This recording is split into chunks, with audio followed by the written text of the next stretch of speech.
Slow and study wins the race అనే ఒక స్టైల్లో వెళ్తున్నారు అని వస్తుంది. వర్కౌట్ అవుతుందా? విజేంద్ర గారు, మీకు ప్యానల్లో ఉన్న పెద్దలు నమస్కారం అండి. అంటే జనాలు ఇన్స్టెంట్గా కోరుకుంటారు ఖచ్చితంగా. అంటే ఇన్స్టెంట్గా కూడా చేసేటువంటి అవకాశం ఉన్నా కూడా ఎక్కడైనా ఇందాక పెద్దలు చెప్పినట్టు పివి నరసింహరావు గారిది ఒక ఉదాహరణగా తీసుకొచ్చారు. లేకపోతే మిగతా రాష్ట్రాల్లో రాజకీయంగా ఎన్ని కొట్లాట్లు కొట్టుకున్నా కూడా రాష్ట్రానికి సంబంధించిన అంశాల్లో అక్కడ ఉన్నటువంటి ప్రతిపక్ష పార్టీలు కానీ అందరూ కూడా సంఘటనగా కలిసి పనిచేసుకుంటారు. అది లేదు మనకు పరిస్థితి. గత 5 సంవత్సరాలు రాష్ట్ర అభివృద్ధికి సైంధవుళ్ళు అడ్డుపడ్డాడు జగన్మోహన్ రెడ్డి. పోను ఓడిపోయిన తర్వాత కూడా ఏమన్నా అతను సహకారం ఉంటుందా అంటే ఓడిపోయినప్పుడు కూడా ఇంకా సైంధవుడిలాగా అడ్డుపడతానే ఉన్నాడు. ఇప్పుడు సైంధవుడికి ఏ విధమైన జరిగిందో ఆ రోజు మనకు తెలుసు. అతను చంపకుండా గుండు కొట్టేసి వదిలేసేటప్పుడు భీముడు. ఇప్పుడు ప్రజలు కూడా ఇతనికి 11 స్థానాలకు గుండు కొట్టి కూర్చోబెట్టారు.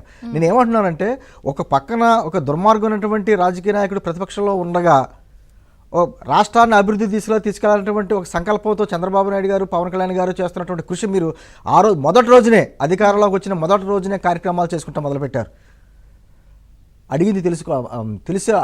అడిగి తెలుసుకోవడం, అధికారులతో సమీక్షలు చేయడం, అమలు చేయడం, ఇదే కాన్సెప్ట్. ఎందుకంటే రాష్ట్రంలో ఉన్న పరిస్థితులు ఎటువంటి, ఒక రాష్ట్రం ఖజానా మొత్తాన్ని ఖాళీ చేసేసి చేతికి చెప్పాడు జగన్మోహన్ రెడ్డి. వ్యవస్థలన్నింటినీ కూడా చిన్నాభిన్నం చేసుకొచ్చాడు.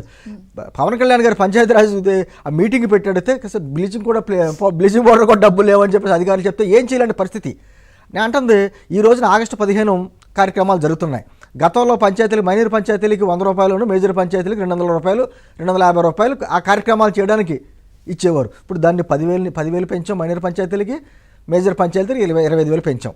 గతంలో పంచాయతీలకు సంబంధించినటువంటి 14-15 ఆర్థిక సంఘ నిధులన్నీ కూడా దాన్ని మళ్లించినటువంటి జగన్మోహన్ రెడ్డి, మీకు గుర్తుందో లేదో, పంచాయతీ ఎలక్షన్స్లో ఎవరైనా సరే ఇండిపెండెంట్గా పోటీ లేకుండా గెలిస్తే ఆ పంచాయతీలకి లక్షల్లో నజరానా ఇస్తానని చెప్పినటువంటి జగన్మోహన్ రెడ్డి మొత్తం పంచాయతీరాజ్ వ్యవస్థను నాశనం చేసుకుంటూ వచ్చాడు. అదే సందర్భంలో నాదెండ్ల మనోహర్ గారు ఆయన పౌర సరఫరా మంత్రిగా దాదాపు కొన్ని వేల టన్నులు అక్రమ రైస్ అంతా సీజ్ చేయడం జరిగింది. ఈ రోజున దాదాపు 86,000 మంది రైతులకి గత ప్రభుత్వం ఎగ్గొట్టినటువంటి 1,675 కోట్లు మొన్న 1000 కోట్లు ఇచ్చేశారు. ఈ రోజున ఏలూరులో మిగతా 675 కోట్లు కూడా రిలీజ్ చేస్తున్నాం. నెల వచ్చి 1వ తారీఖునే పింఛన్లు పడుతున్నాయి. నెల వచ్చి 1వ తారీఖునే ఉద్యోగులకు జీతాలు పడుతున్నాయి. ఒక పక్కనేమో డిఎస్సి 16,000 పైన ఉద్యోగాలకు ప్రకటన పడింది.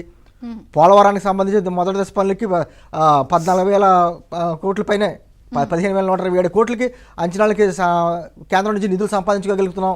అమరావతికి 15,000 కోట్లు అనౌన్స్ చేయించుకోగలిగాం. దాదాపు 10 సంవత్సరాల బట్టి పెండింగ్లో ఉన్నటువంటి విభజన హామీలకి ఒక దారి పడింది. పక్క రాష్ట్ర ముఖ్యమంత్రితో కూర్చుని మాట్లాడుకోవడం జరిగింది.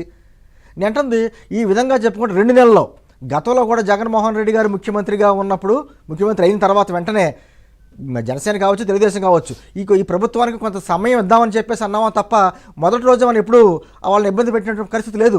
ఈ రోజున ఇబ్బంది పెట్టడమే కాకుండా రాష్ట్రానికి సంబంధించి ఎవరో ఒక పారిశ్రామికవేత్తలు రాకుండా రాష్ట్ర బ్రాండ్ దెబ్బతీయడానికి నిత్యం పనిచేస్తుంది ఒక టీం, ఆ సాక్షి టీము.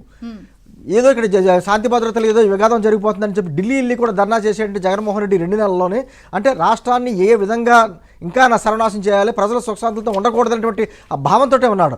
ఆయన పాలించినటువంటి 5 సంవత్సరాల్లో కూడా బండి ముందును గుర్రం వెనకాల కట్టాడు. మేము ఇప్పుడు ఆ గుర్రాన్ని ముందుకు తీసుకొచ్చి దాన్ని కట్టి దానికి ఒక పరుగు నేర్పాల్సిన పరిస్థితి నేర్పుతున్నాం. ఎందుకంటే అనుభవం ఉన్నటువంటి చంద్రబాబు నాయుడు గారు ఉన్నారు, చిత్తశుద్ధితో పనిచేసేటువంటి పవన్ కళ్యాణ్ గారు ఉన్నారు.